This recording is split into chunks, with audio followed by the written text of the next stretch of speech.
Checking my phone, I discovered 13 missed calls, all from my mother-in-law, Martha. Not again, I thought as I pondered this. My phone vibrated once more. I answered, and Martha's voice, filled with anger, came through. "Excuse me, isn't the allowance for this month $3,000 due?" She demanded. "Excuse me," I retorted. "I'll send the allowance once this month's payment is deposited." Martha raged, completely disregarding my circumstances and only expressing her own desires. I had had enough of her. Even in this situation, she didn't reflect on her words and actions. I felt I had no choice but to resort to my last option. I pulled myself together and blurted out to my phone, "Your son has passed away, so I can no longer send the allowance."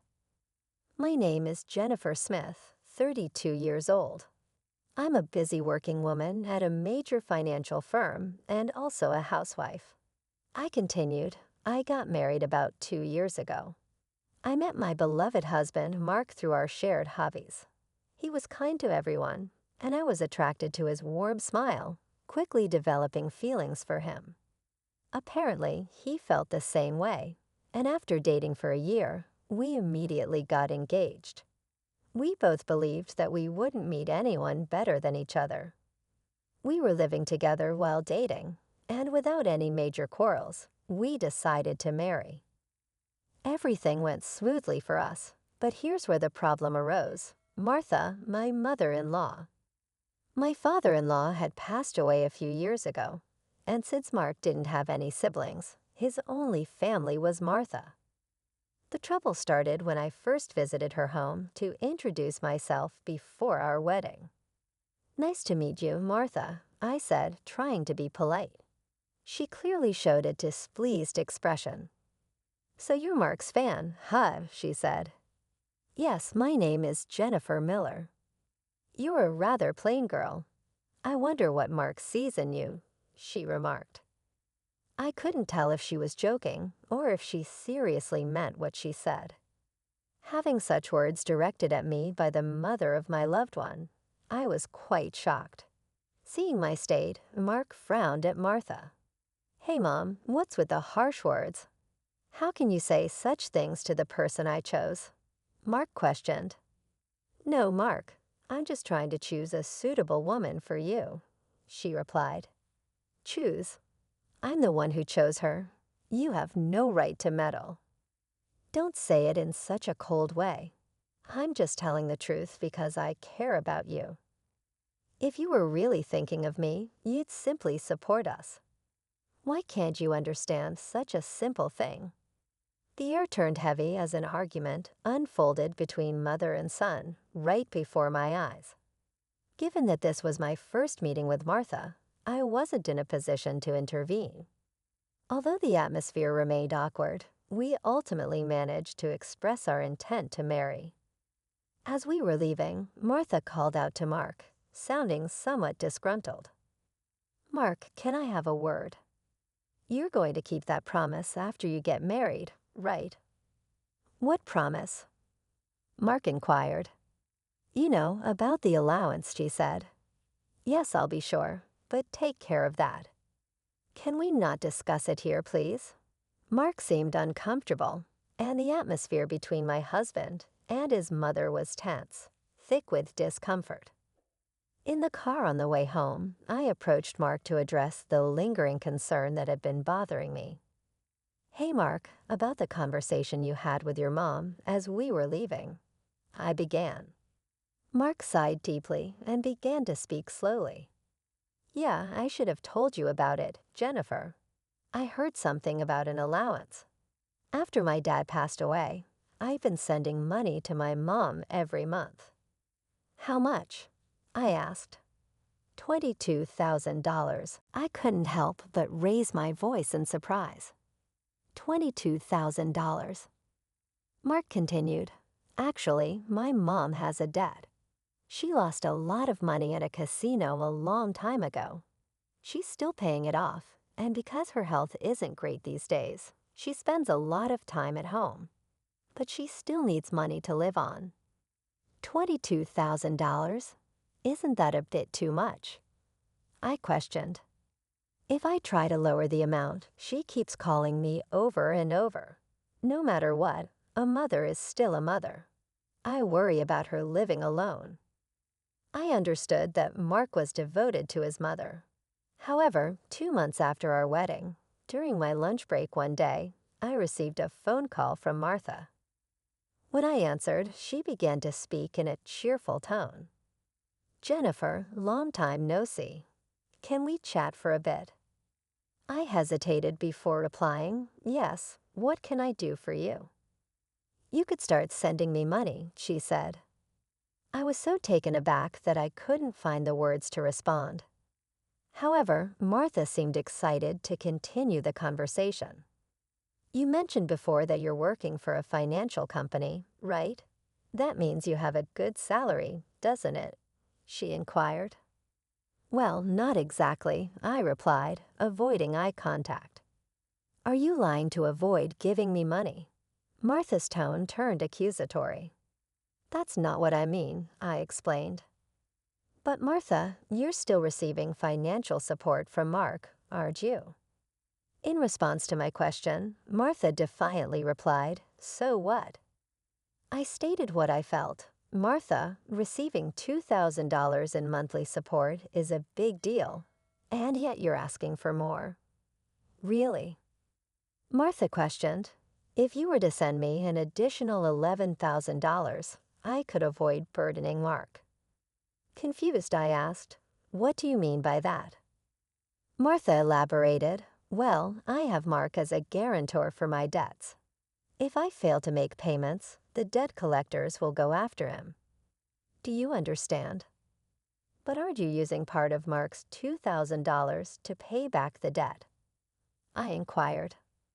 Martha admitted, "I'm short. I haven't told Mark, but I have a significant amount of debt." From Martha's tone, it was apparent that this was a fact even her husband was unaware of. Having children in the future would increase our expenses. Additionally, taking over Martha's debt was not an easy task. If Martha's payments fell behind and the debt fell onto Mark, the interest would likely have accumulated significantly by that time. If I refused to send money, it would eventually become a problem for my husband as well. It was better for Martha to pay off her debt now. Thinking along those lines, I reluctantly agreed to Martha's proposal. "All right, I'll start sending you money," I conceded. Martha seemed relieved, saying, "Really? Good, Jennifer. I knew you would say that." The total, with Mark's contribution, will be $3,000, but this means you can pay off your debt, right? "Yes, of course. I should be able to pay it all off in about a year," Martha assured. I pressed, "You promise, right? You'll make sure to pay off all your debts." Martha agreed, and I said, "I get it. So I'll be expecting it from this month onwards." She ended the call abruptly. Physical exhaustion from work, combined with this emotional burden, only added to my stress. $1,000 a month was going to be rough, but it was also to prevent future problems for us. After all, if Martha couldn't make a living, it would have set Mark as well. That night, I promptly reported the matter to my husband. He listened attentively and said I didn't have to do this, but I had already given my word to Martha, and it was a decision made for our future well-being. Mark expressed his gratitude and understanding, even as he maintained a sorry expression throughout. Time flew by, and 2 years had passed since then. The financial aid we thought would end in a year was still ongoing, and even now we were transferring $3,000 every month to Martha. What's more, about 2 months ago, Mark fell ill and has been unable to go to work. He's on sick leave and receiving disability benefits, but it's a mere pittance compared to his previous salary. Last month, I managed to transfer $33,000 to Martha from my savings, but it would be very challenging if this situation continues. Unbelievably, Martha has not once come to visit her sick son. We have told her about his hospitalization, but she doesn't show up to see him. She only contacts me to ask, "You're still sending the money, right?" I was so angry that I decided to confront Mark about the issue. "Mark, don't you think it's wrong that Martha is only concerned about money, even though you're in such a state? We need to think seriously about what to do going forward," I said. Mark agreed, saying, "Yeah, I've been thinking the same thing. I don't want to put more strain on you, Jennifer." This month, too, she's been bombarding me with calls and messages asking if we sent the money yet. Are you serious? How can she only think about money when her own son is sick? Mark showed his anger at his mother, his face slightly tense. Then, as if he had an idea, Mark exclaimed, "That's it," and wore a sly grin. "What is it, Mark?" I asked. "Well, this is our last resort. I've come up with something good for my mom," Mark suggested. What Mark proposed was a plan I could never have imagined. Although it could be called inappropriate, it seemed to be the only way to make Martha understand. A few weeks later, Mark was discharged from the hospital. Martha didn't reply to any of our messages, so we didn't tell her about Mark's discharge. In the last 2 weeks, Martha's relentless demands for money had reached a point of absurdity. It seemed pointless to continue sending funds to a mother who showed no concern for her son. While Mark and I were enjoying a cup of tea, my phone buzzed with a message. Upon checking, I found 13 missed calls from Martha. As I pondered this, my phone vibrated again, signaling another call from her. "Hello," I answered. Turning on the speaker microphone so that Mark could hear, Martha started shouting immediately. "Listen, where's the $33,000 for this month?" "Excuse me." "That's right, the money for this month hasn't been transferred yet," I replied. I began to explain Mark's situation, but she interrupted, showing no empathy. "I don't care if he's in the hospital or whatever. It's none of my business. You're working at a good place, right? You must have plenty of savings. Hurry up and transfer it here," Martha shouted angrily. Incredibly, she went on to say something outrageous.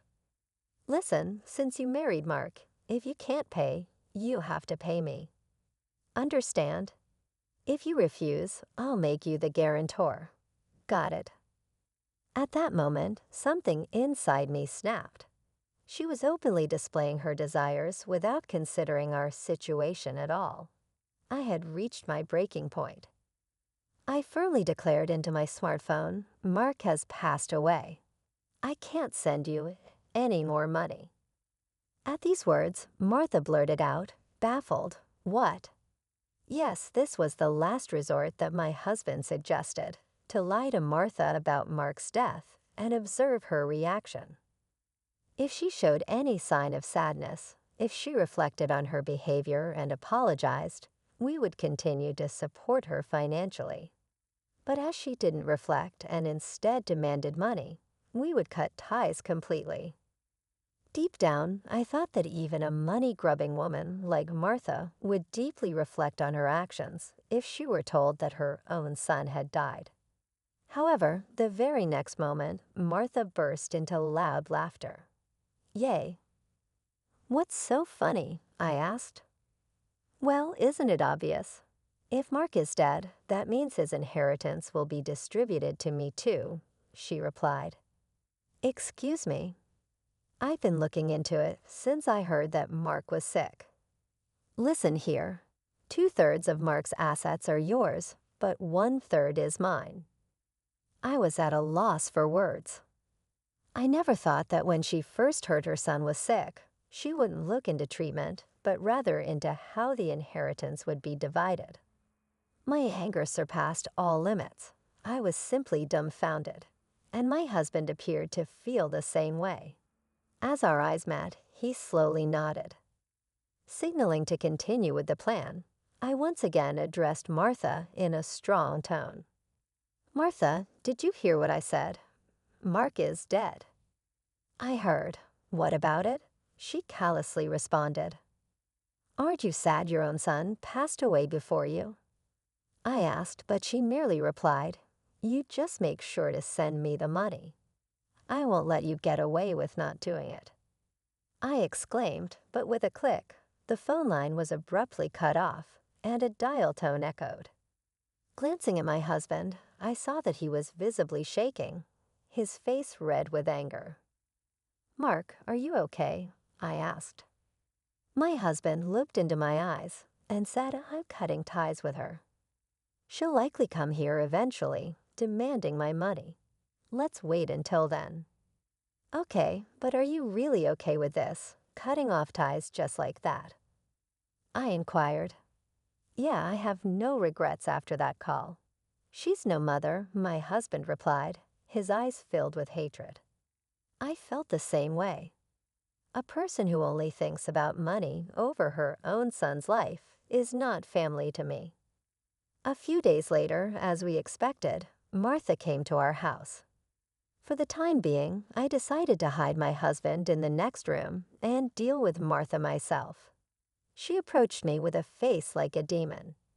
"Hey, give me Mark's inheritance right now," she demanded. "Anything else to say?" I responded.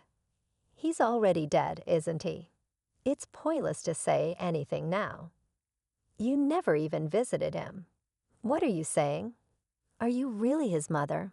I asked, annoyed. "You're so annoying. Give me the inheritance right away," she insisted. "I don't mind dating a lawyer." Martha persisted. Speaking more would be a waste of time, I thought. Just as I thought that, my husband emerged from the next room. Seeing him, Martha let out a startled gasp, as if she had seen a ghost.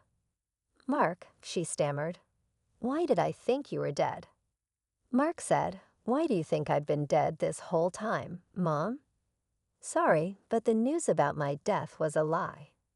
"A lie? How could you be so disrespectful?" Martha responded angrily. "I wanted to confirm your true nature, Mom. I was curious about how you'd handle the allowance if your son died. But you turned out to be a gold digger, just as I suspected," Mark explained.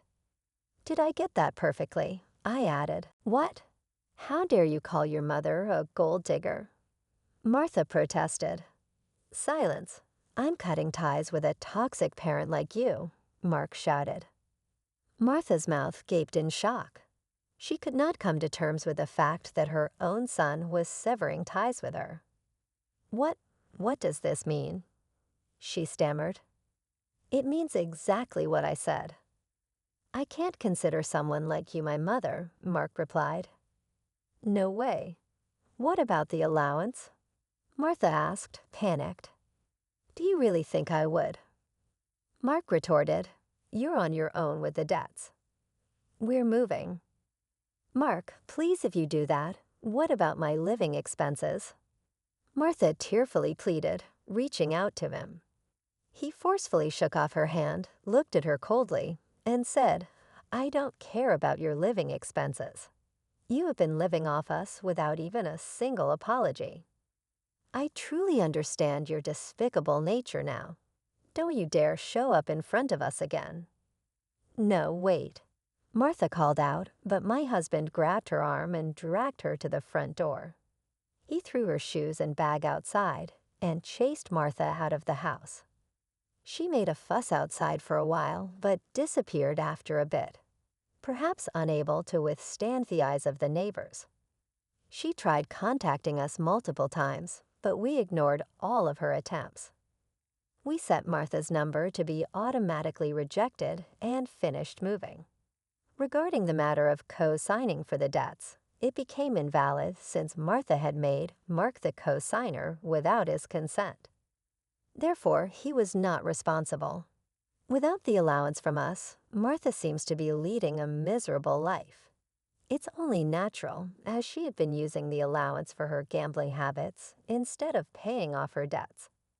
She still has a mountain of debt and is chased by debt collectors every day. She can't gamble anymore and seems to be working from dawn to dusk for the foreseeable future. It's unlikely that she will be able to pay off her debts completely.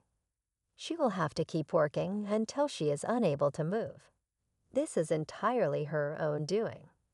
As for us, we are spending fulfilling days in our new home. My husband's condition has stabilized, and he has returned to work after some time. There's a new life growing in my belly. We're going to have an additional member in our family next year. From now on, we want to spend happy days as a family of 3.